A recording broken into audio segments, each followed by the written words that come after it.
Baik, terima kasih. Bismillahirrahmanirrahim. Alhamdulillah, wassalatu wassalamu ala Rasulillah wa ala alihi wa ashabihi wa man tabi'ahum bi ihsanin ila yaumiddin. Wa ba'd. Qala Allah Ta'ala fi kitabihil karim, a'udzu billahi minasyaitonir rajim. Bismillahirrahmanirrahim. Ya ayyuhalladzina amanu taqullaha haqqa tuqatih wa la tamutunna illa wa antum muslimun. Wa qala Allahu azza wa jalla aidan, a'udzu billahi minasyaitonir rajim. Bismillahirrahmanirrahim. Wa'tasimu bihablillahi jami'a wa la tafarraqu. Wa qala azza wa jalla aidan, kuntum khayra ummatin ukhrijat linnas ta'muruna bil ma'ruf wa tanhauna 'anil munkar wa tu'minuna billah. Wa qala Rasulullah sallallahu alaihi wasallam fi riwayatin, la tajtami'u ummati ala dhalalah. Wa fi riwayatin ukhra, inna ummati la tajtami'u ala dhalalatin. Amma ba'd, fa inna asdaqal hadithi kitabullah wa khairal huda huda nabiyyu sallallahu alaihi wasallam. Alhamdulillah, syukur kepada Allah subhanahu wa ta'ala. Asyukulillahi wahdah alladhi an'ama alaina fi hadas sabah nastati an nastamir dirasatana khasatan fi hadihi khissah at-tayyibah, yakni fil mawdu' usulul fiqh fil iqtisad al-islamiyah. Wa hadal yaum insyaallah sanabahas yata'allaq kaifa makanul ijma' wa tatbiqatuha fi iqtisad al-islamiyah. Nah, pertama saya ucapkan terima kasih kepada seluruh mahasiswa di UPN Veteran Jakarta di program studi ekonomi syariah atau ilmu ekonomi syariah. Ini adalah pertemuan yang kelima dan saya mengisi di kelas besar di mata kuliah usul fikih dan juga kaidah fikih atau usul fikih ekonomi, bisnis dan keuangan syariah ya.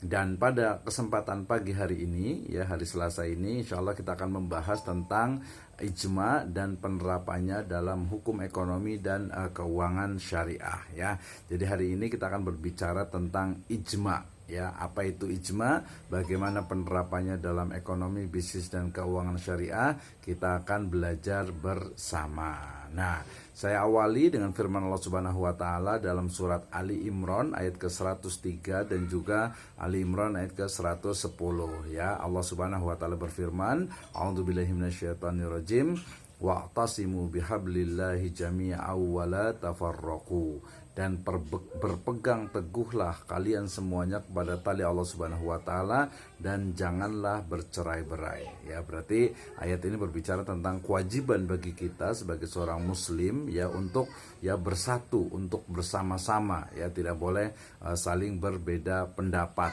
apalagi beda pendapat yang sifatnya itu adalah yang usul tidak diperbolehkan. Adapun nanti yang sifatnya furu atau cabang atau bagian-bagian maka itu diperbolehkan. Nah, demikian juga firman Allah Subhanahu wa taala dalam Quran surat Ali Imran ayat ke-110 di mana Allah Subhanahu wa taala berfirman, a'udzubillahi minasyaitonirrajim, kuntum khayra ummatin ukhrijat linnas ta'muruna bil ma'ruf wa tanhauna 'anil munkar wa tu'minuna billah ya.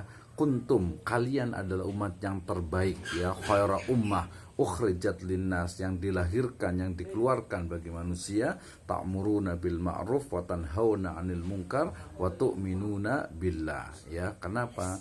Karena kalian itu dikeluarkan atau dilahirkan untuk manusia yang ta'muruna bil ma'ruf ya, mencegah kepada yang atau menyuruh ya, ta'muruna bil ma'ruf, mengajak kepada kebaikan, wa tanhauna 'anil munkar, dan juga mencegah dari segala bentuk kemungkaran, wa tu'minuna billah, dan kalian beriman kepada Allah Subhanahu wa taala ya.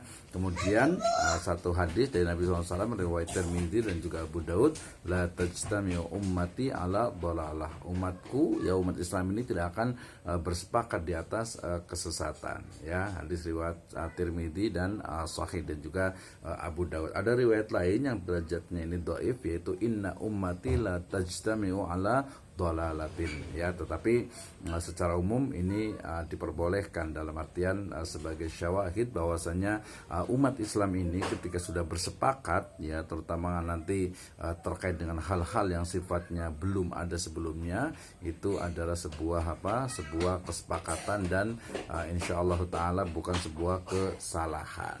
Oke, hari ini kita akan berbicara tentang ijma, ya, dan pembahasan kita akan meliputi terkait pertama kita akan belajar tentang definisi, ya, atau konsep dasar, kemudian yang kedua adalah rukun dan juga syarat dari ijma, kemudian juga klasifikasi atau macam-macam atau jenis-jenis dari ijma, kemudian yang berikutnya adalah kehujahan ijma menurut ulama. Ini terkait berarti dasar hukum, ya, dari ijma, baik itu dalam Al-Quran, hadis, dan juga fatwa para ulama. Kemudian juga ijma dalam fatwa, yang nanti khususnya adalah fatwa DSN MUI, kemudian juga ada fatwa Lajnah Daimah, kemudian juga ada Majma' Fiqh Islami, dan juga beberapa mufti atau lembaga fatwa lainnya. Dan yang terakhir tentu saja yang menjadi pembahasan dan juga keahlian kita, yaitu aplikasi ijma dalam ekonomi, bisnis, dan juga keuangan syariah. Nah, teman-teman semuanya, kita akan belajar bersama terkait dengan ijma. Mudah-mudahan sudah siap semuanya, sudah sarapan, sudah siap untuk kita belajar tentang ijma di mata kuliah Usul Fikih, Ekonomi, Bisnis, dan Keuangan Syariah. Oke. Kita mulai dari definisi dan juga konsep dasar. Apa itu ijma, ya? Ijma itu fi lughatin, ya, secara etimologi atau secara bahasa, yaitu al-azmu wal ittifaq, ya. Jadi yang disebut dengan ijma itu adalah azam, ya. Azam itu niat, kesungguhan, ya, maksud, maqasid juga, dan juga keinginan yang kuat serta bersepakat. Jadi al-azmu wal ittifaq. Azam keinginan, niat, dan juga ittifaq itu adalah kesepakatan. Hada fi lughatin. Ini secara bahasa atau etimologi, ya. Dalilnya sebagai contoh adalah firman Allah Subhanahu wa taala dalam surat Yunus ayat ke-71. Ya, Allah Subhanahu wa taala berfirman, a'udzubillahi minasyaitonirrajim, wa ajmi'u amrakum wa syuraka'akum. Dan karena itu bulatkanlah keputusanmu, ya, artinya sepakatilah keputusanmu itu dan kumpulkanlah sekutu-sekutumu untuk membinasakanmu, ya. Jadi di sini adalah dalam konteks etimologi atau bahasa. Jadi ijma itu adalah ajmi'u, ijma, ya, maka kumpulkanlah, artinya disepakati bersama. 6. Hadza fi lughatin. Amma fil istilahin, adapun secara istilah yang disebut dengan ijma itu adalah ittifaqu ulamaul asri ala hukmul hadithah, ya. Jadi ittifaq, kesepakatan, ya, ulama, para ulama alal asri atau fil asri, ya, pada suatu masa, alal hukmil hadisah, ya, atas permasalahan-permasalahan baru, ya, permasalahan baru yang belum pernah ada sebelumnya, ya. Kalau sudah ada sebelumnya kemudian ada hukumnya, baik itu dari Al-Quran, dari hadis, maka yaitu berarti tidak memerlukan adanya ijma. Nah, baik, itu definisi atau pengertian dari ijma. Berarti ijma adalah kesepakatan, ya, ittifaqul ulama, kesepakatan para ulama terkait dengan permasalahan-permasalahan baru yang tidak ada, ya, dasarnya di dalam Al-Quran dan hadis sebelumnya, ya. Jadi kita pahami bahwa Al-Quran itu sifatnya dia global, ya, ataupun juga ada yang rinci pada bidang-bidang tertentu.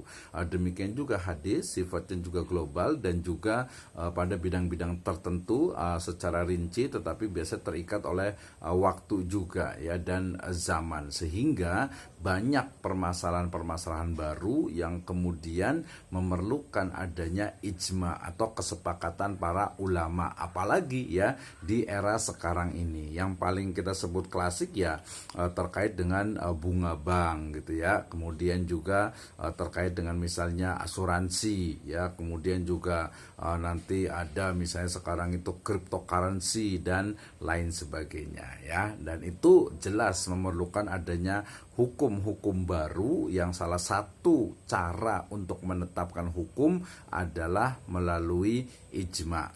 Sekali lagi, ijma adalah kesepakatan para ulama terkait dengan hukum-hukum baru yang belum ada hukum sebelumnya. Ini definisinya ya.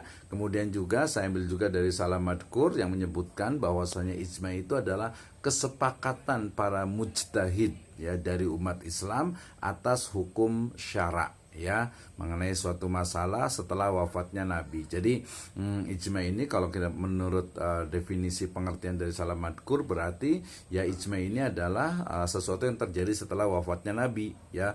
Kalau Nabi belum wafat ya berarti bukan ijma ya. Ijma sahabat pun biasanya setelah Nabi SAW itu beliau wafat ya. Jadi lebih titik tekannya adalah di sini ada kesepakatan mujtahid. Nah ini juga tadi kalau saya menggunakan istilah ulama, kesepakatan para ulama, kalau Salam Madkur, Muhammad Salam Madkur menyebutkannya dengan ittifaqul mujtahidin ya, artinya kesepakatan para mujtahid. Nah apa itu mujtahid? Saya yakin sebagian teman-teman sudah paham. Mujtahid itu adalah seseorang yang bersungguh-sungguh dalam belajar agama dan menetapkan suatu hukum dengan kepakarannya. Itu adalah mujtahid ya. Bahasa lain ya ulama ya, lebih kurangnya sama. Kalau ulama adalah orang yang memiliki ilmu ya, sementara mujtahid itu adalah orang yang berijtihad. Apa itu ijtihad? Ijtihad itu adalah bersungguh-sungguh ya, dengan kesungguhan, dengan keilmuannya melahirkan, menetapkan sebuah hukum ya melalui kepakarannya ya. Ini ulama dan juga mujtahid ya. Nah kemudian yang kedua, yang berikutnya adalah definisi yang disebutkan juga oleh Abdul Wahab Khalaf dalam bukunya Ilmu Ushulul Fiqh ya. Beliau mengatakan ya bahwa ijma adalah bersepakatnya seluruh ulama mujtahid dari kaum muslimin pada suatu masa setelah wafatnya Nabi Shallallahu Alaihi Wasallam pada hukum syar'i yang mereka hadapi ya. Jadi konteks dari pendapat atau gagasan pengertian yang disebutkan oleh Abdul Wahab Khalaf ini adalah terkait dengan ya kesepakatan para ulama mujtahid ya yang ada setelah Nabi wafat terkait dengan hukum syar'i. Nah, saya yakin teman-teman semua sudah belajar ya tentang di usul fikih di bagian awal ini terkait dengan ahkam, kemudian al-hukmu gitu ya, ada hukmu syar'i, ada hukmul wadi ya, wada'i ya. Nah ini saya yakin sudah tadi hukum syar'i. Hukum syar'i itu artinya hukum-hukum yang terkait dengan syariat atau aturan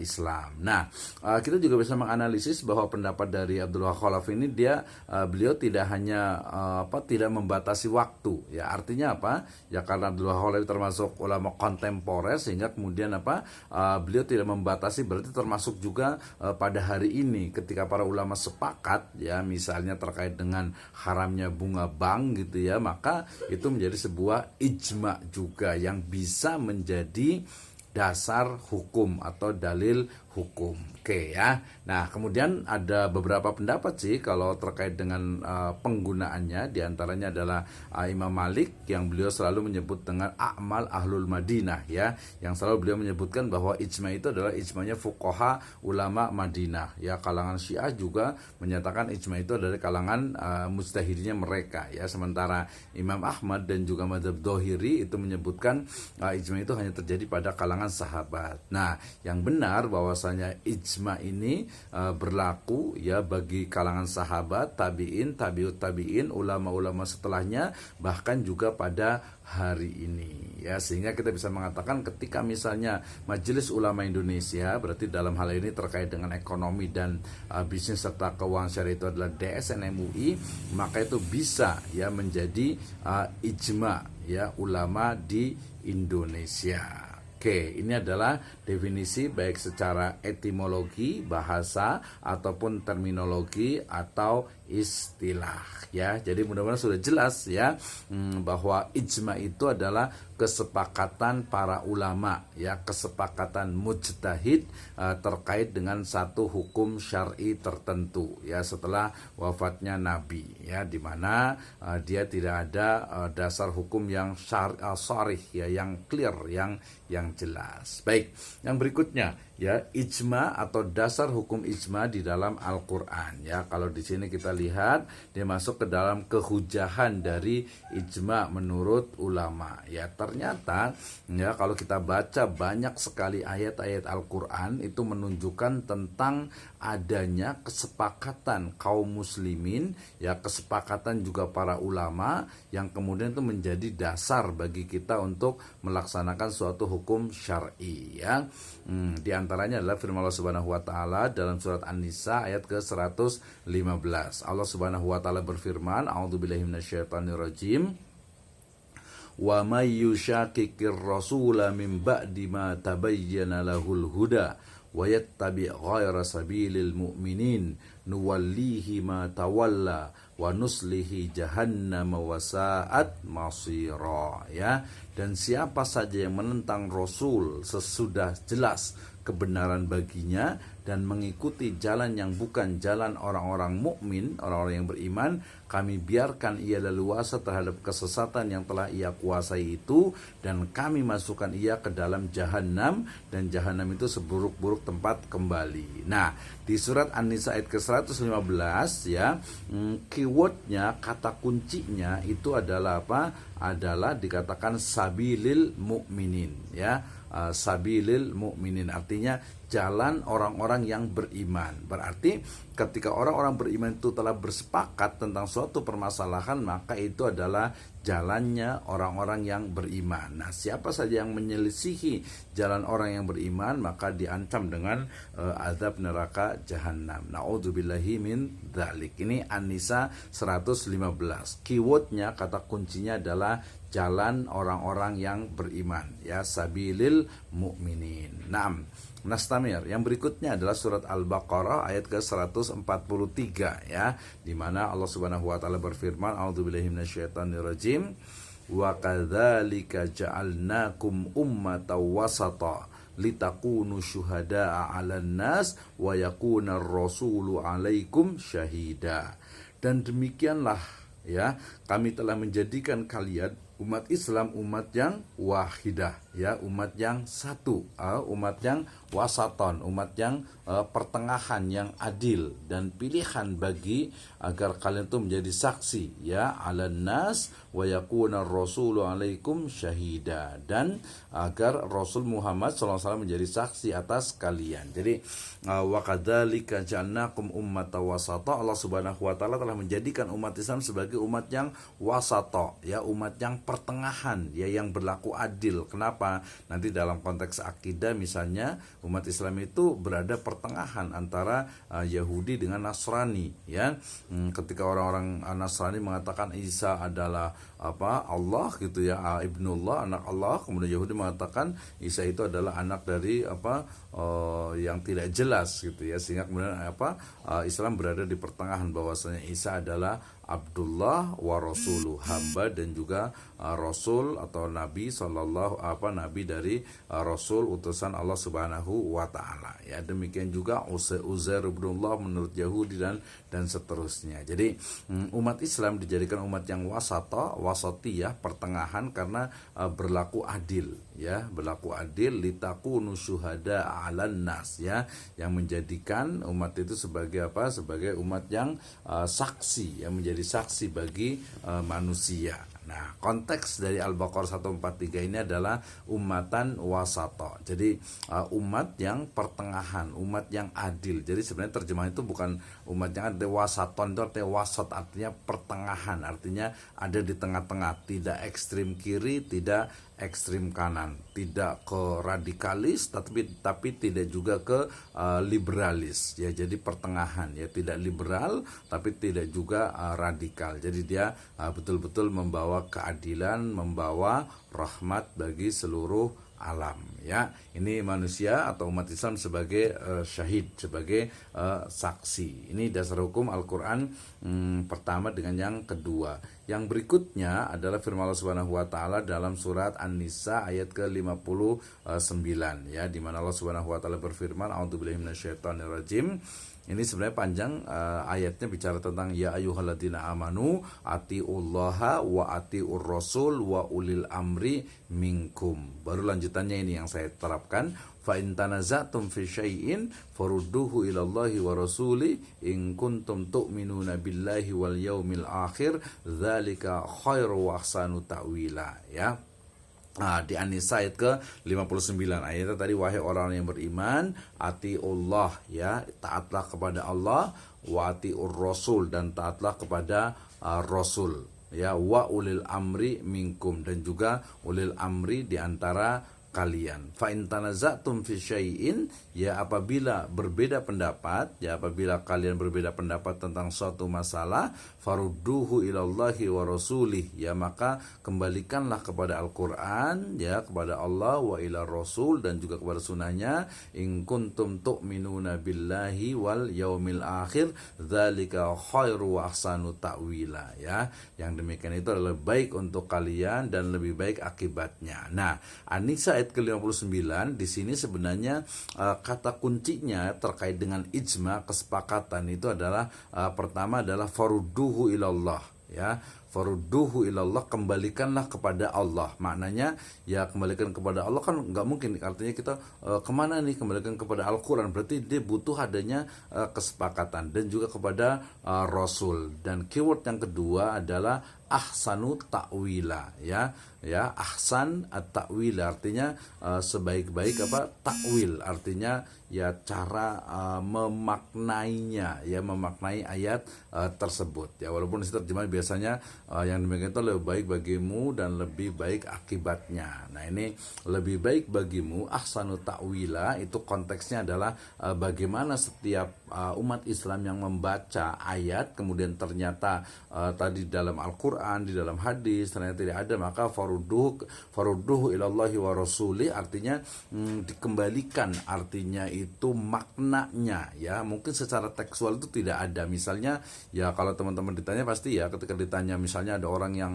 ngeyel gitu kan, penasaran, bunga bank kan tidak ada dalam Al-Quran, mana dalilnya bunga bank itu haram dalam Al-Quran? Ya, jawaban kita ya secara tekstual tidak ada, tetapi secara maknawi, ya, bahwasanya bunga bank itu, ya, bunga yang diterapkan di bank konvensional itu adalah sama dengan riba, yang riba diharamkan jelas dalam Al-Baqarah 275 dan seterusnya gitu, ya. Artinya ya jelas sekali, bahwa secara ijma bahwa riba itu ya jelas keharamannya. Oke, itu An-Nisa ayat ke-59, ya. Kemudian di Ali Imran 103 dan Ali Imran 110 yang tadi saya bacakan di awal, ini juga menunjukkan tentang bagaimana umat Islam itu akan bersama-sama, ya, wajib untuk berjamaah, wajib untuk dia itu selalu bersama dalam kebenaran, ya. Dan ini nanti dikuatkan, ya, dengan